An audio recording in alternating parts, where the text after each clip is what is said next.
www.jamiamadiniyajadid.org. WhatsApp group number +92 333 424 9302. الحمد لله رب العالمين والصلاة والسلام على خير خلقه سيدنا ومولانا محمد وآله وأصحابه أجمعين. اما بعد،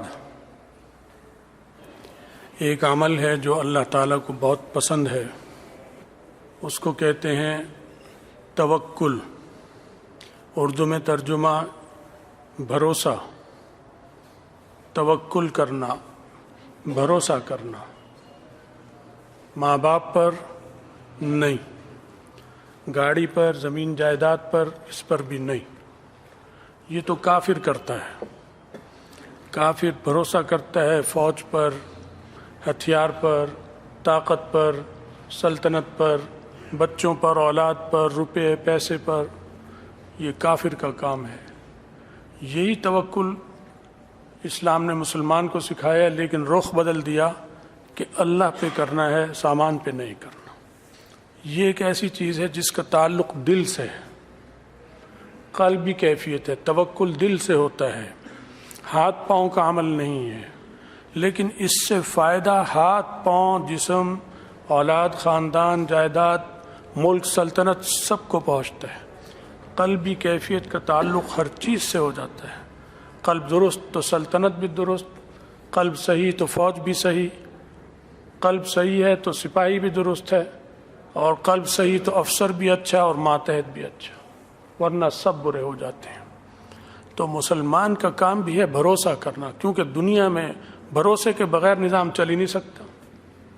کافر دنیا میں تجارت کر رہے ہیں، بھروسہ کرتے ہیں دوسرے تاجر پر یا نہیں کرتے، ورنہ تجارت رک جائے گی. کیونکہ تجارت میں جو بھی کام ہو، خطرہ ایک دفعہ کو مول لینا پڑتا ہے، جسے رسک کہتے ہیں. خطرہ لینا پڑتا ہے، پھر آپ تاجر بن سکتے ہیں، ورنہ تاجر نہیں بنیں گے. بزدل بن جائے گا، تاجر نہیں ہوگا. تاجر بھی دلیر آدمی ہو سکتا ہے. تو یہ دلیری کافر بھی کرتا ہے. ہم سے اچھے تاجر ہیں کافر. ہندو تو ہم سے بہت اچھے ہیں تجارت میں، ہم تو بہت پیچھے ہیں، کیونکہ ہم جتنی بے ایمانی کرتے ہیں ہندو اتنی نہیں کرتا. تو اصل چیز بھروسہ ہے، بھروسہ کرنا پڑے گا. لیکن مسلمان کو بتایا کہ تم نے اللہ پر بھروسہ کرنا ہے. جو اللہ پر بھروسہ کر لے بس پھر اس کے وَمَن يَتَوَكَّلْ عَلَى اللَّهِ فَهُوَ حَسْبُهُ. جس نے اللہ پہ بھروسہ کر لیا بس اللہ اسے کافی ہے.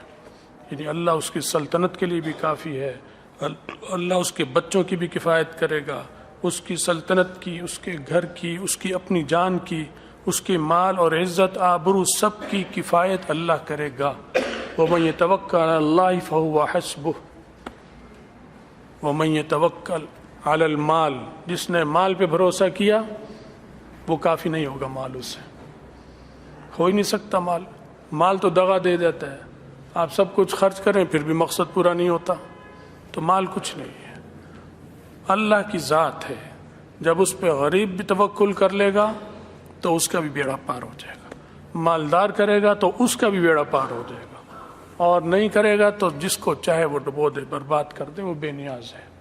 تو اللہ تعالیٰ نے رسولوں کے ذریعے یہ عمل سکھایا کہ وَمَن يَتَوَكَّلْ عَلَى اللَّهِ فَهُوَ حَسْبُهُ. جس نے اللہ پہ بھروسہ کیا بس اللہ اس کے لیے کافی ہو جائے گا. کافی کا مطلب کہ اس کی ساری ضرورتیں، کفایتیں وہ پوری کرے گا. اگر کوئی کم ہے تو وہ دے گا، اور اگر پورا ہے تو وہ حفاظت کرے گا. لیکن اس توکل کا یہ مطلب نہیں لینا چاہیے کہ اب میرا کوئی نقصان ہی نہیں ہوگا. غزوہ احد جب شروع ہوا تو مجاہدین نے توکل کس پہ کیا تھا؟ بتاؤ بھائی، کس پہ کیا تھا؟ صحابہ نے. اور رسول اللہ صلی اللہ علیہ وسلم نے کس پہ کیا تھا؟ کتنے صحابہ شہید ہوئے؟ 70 صحابہ شہید ہو گئے. سیدنا حمزہ سید الشہداء شہید ہو گئے. خود رسول اللہ صلی اللہ علیہ وسلم زخمی ہوئے، دندان مبارک شہید ہو گیا.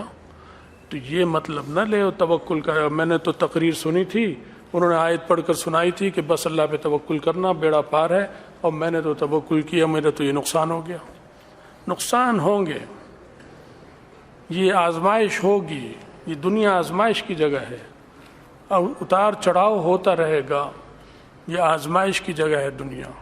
یہ سمجھنا کہ یہ فرق ہوگا کہ متوکل کا نقصان اگر ہو گیا تو اللہ اسے اور ذریعے سے پورا کرے گا، اسے اجر ثواب ملے گا، اسے دنیا میں بھی اجر اور اسے آخرت میں بھی اجر ثواب ملے گا.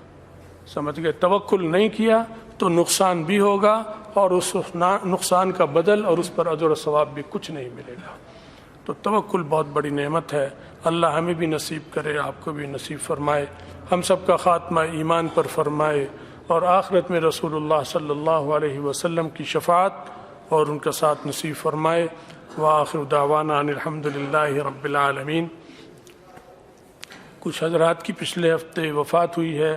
مفتی رفیع صاحب عثمانی رحمۃ اللہ علیہ بہت بڑے مفتی، بہت بڑے عالم تھے، ان کی بہت خدمات تھیں. ان کے لیے بھی دعا کریں، اللہ ان کی مغفرت فرمائے اور ان سے ہونے والا جو نقصان ہے اس کی تلافی فرمائے، اس خلا کو پورا کرے.